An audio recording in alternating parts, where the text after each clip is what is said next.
What is going on, Jet fans? Matt O'Leary back with another video. Today I am previewing Jets Bills. The 4-5 Jets take on the 5-5 Buffalo Bills in Orchard Park, New York. Gotta love it, baby. All right, can the Jets keep their season alive? Let's preview it and let's hop into it. The Jets on offense, 30th. Defense is 7. So great defense as expected, and 7 feels low, by the way, but 7 we'll say. And Bills are 8th on offense and 5 on defense. They have 2 very good units, but are reeling right now. They just fired their offensive coordinator. They changed offensive coordinators, going to Joe Brady now, who I liked Joe Brady when he was hired by Carolina and Matt Rule. If you remember, if you're OG, I was a big Matt Rule fan. It didn't work in the NFL. But he's back in college, and Joe Brady was someone who I really liked a lot in Carolina, and things ended really badly there, and now he's getting a second opportunity, so we'll see how he does. I don't know how much things are really going to change in 6 days, right? Like, how much different is the offense going to look in just a couple of days?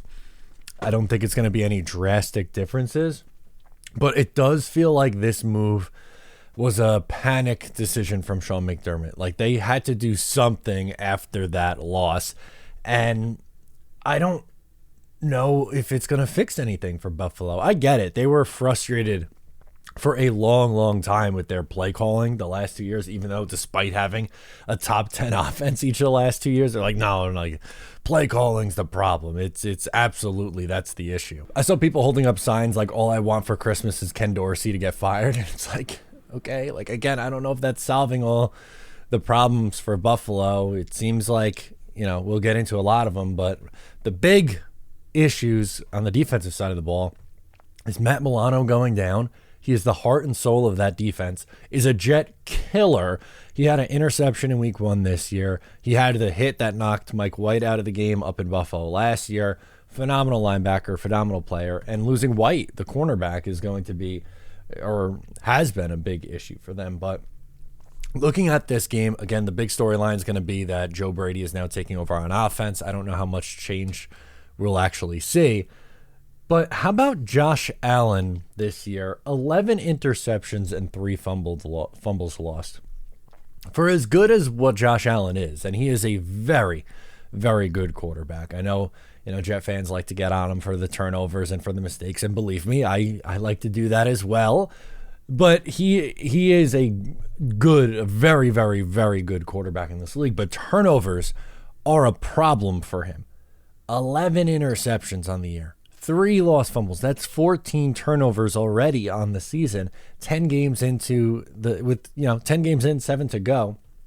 And against the Jets, they have done a phenomenal job of turning him over in the last 2 years, this year and last year.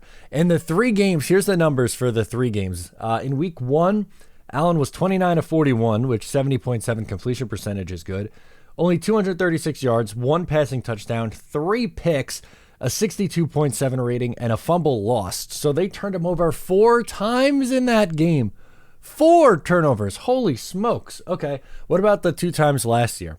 In week 13, 16 of 26, 59.3 completion percentage, 147 yards, 1 touchdown, no picks, and 86.5 rating. Didn't have a turnover in that game, but that's not an effective Josh Allen game. They won the game. That was the one that Buffalo won last year. But Allen wasn't balling out. They contained him. That's a similar kind of game that we saw Justin Herbert have against the Jets earlier in the year, and they unfortunately lost. And then if you go back to the Week 9 game last year, 18 of 34, 52.9 completion percentage, 205 yards, no touchdowns, 2 picks, and a 46.8 rating. That's 2 touchdowns to 5 interceptions in the last 3 games against the Buffalo Bills. The Jets always play them tough. I anticipate them playing them tough again. But none of this matters, right? Like, we set the stage by talking about the Bills. Yes, they're in shambles right now. It feels like there's, they make a panic decision in firing the coordinator. Yes, Allen has his turnover problems. Yes, the Jets defense plays well against Allen in particular. But none of that matters if the Jets offense can't get this thing going now. It's been 36 consecutive drives that the Jets have not scored a touchdown. Their last touchdown was a screen pass that Breece Hall took 50 yards. A check down that Breece Hall took 50 yards. That's it. That's their last touchdown that came against the New York Giants. That's a long time ago. But supposedly the New York Jets are going to be making some changes on the offensive side of the ball. We know that they released Michael Carter, so we're going to see Izzy Abanikanda. How much Izzy Abanikanda will we see in this game is a question. My guess is that we will see 2, maybe 3 carries, maybe a check down or 2 his way. Michael Carter was the third down back. He wasn't getting a ton of carries, before he was released. I think we see a little bit of Izzy, but I'm not going to be like, oh, he's going to run the ball 7 times in this game. I don't think he's surpassing Dalvin Cook. I think he gets a handful of carries, maybe catches a check down, and that's it. But I'm excited to see him with the ball in his hands. He's an explosive player. He showed that off in training camp and in the preseason. And finally, more Jeremy Ruckert and less CJ Uzama was something that Robert Saleh hinted at. Way, way, way too late on that decision. They should have done that in the summer, but weeks ago at the very least. So is that going to be enough to get them going? I think, even though I was not a fan of Robert Saleh coming out and saying they're playing to be the first to 20 points, that's how they're playing. I think this game projects that way. I don't know if any of the two teams hits 20 points, and I think the Jets will have to score high teens, low 20s to win this game, and they haven't done a good job of doing that this year. The few times they've gone over 20 points, you had a safety against the Chiefs that helped get them there. You had a special teams touchdown. You had defensive scores in the Broncos game. You had the Eagles who let Breece Hall into the end zone. So they've gotten to 20 points, but they have gotten significant help from their special teams and defense when scoring. So that is going to have to be something that immediately changes. All right, let's get into some stat predictions for this game. We'll look at Zach Wilson, Josh Allen, and Breece Hall this week. Those are my 3 players that I'm highlighting. For Zach Wilson, I'll say 20 of 34, 58.8 completion percentage, 214 yards, no touchdowns, no interceptions, 1 fumble loss, a 77.3 rating, which is about how he's played for most of this year. Is it an improvement from last year? Yes. Are they getting the ball in the end zone a lot? Unfortunately, no. I don't see him going out there and having, well over 200 yards. I think, the last time they played, it wasn't a very heavy passing attack. They threw the ball 26 times with Wilson that time. And then last year when the Jets beat them in week 9, it wasn't a heavy Zach Wilson day either. They leaned on the run game. As for Allen, I'll go 22 of 36.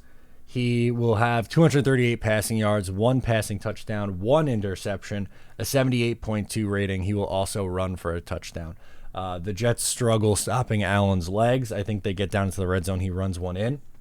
But I think they're going to be able to turn him over. And if they do that, and maybe if you create multiple turnovers, that'll be the recipe for success there. And Breece Hall, 15 carries, 68 yards, and a rushing touchdown. I think he is the Jet who finally breaks the streak. He's the one who was scoring all the touchdowns anyway, pretty much since week 2. So no surprise there. Also, 5 catches for 42 yards. It sounded like Robert Saleh wants to get Breece Hall more involved in the passing attack, so that's also something that I would look for this week. All right, it is time for the pick segment of the show. Against the spread and picking the Jets this year, I have been horrible. Against the spread, I am 2-6-1. Yuck. I hate picking the Jets, but we do it on this program anyway. Casey is 4-1. We both had the Jets last week. They both lost. The Jets are 7-point underdogs on the road. Now, I don't have very much faith in this offense at all. 7 points feels high. I think this is going to be a close game. I don't see the Bills running away with this. I know they made a coordinator change, but the Bills offense is struggling, man. The Bills in general are struggling. I don't have the stones to pick the Jets to win. Can they win? Sure. Sweeping the Bills is a very tough, difficult ask, just even with them, being in the state that they are. The offense has to prove it to me before I'm back in. I hope they win. Can they win? Yes, they have the defense to win any single game they play. But they also have the offense to lose any single game they play. They should have beat the Chargers and the Raiders. We all know that. But their offense was that bad.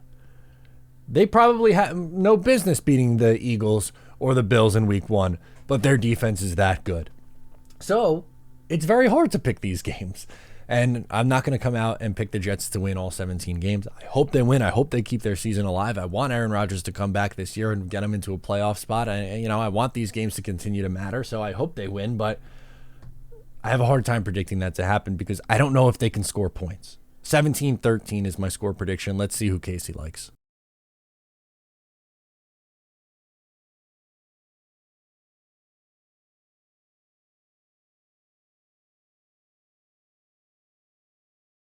Casey is also on the Jets +7. So let me know your thoughts on what you expect to see from this game.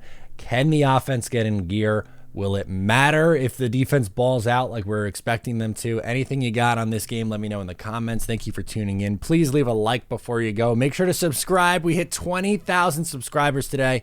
Thank you guys so much. That means the absolute world to me that I get to come on here, talk to you guys every single day. 20,000 is a nice milestone number. We're going to keep creeping up. We'll get 25.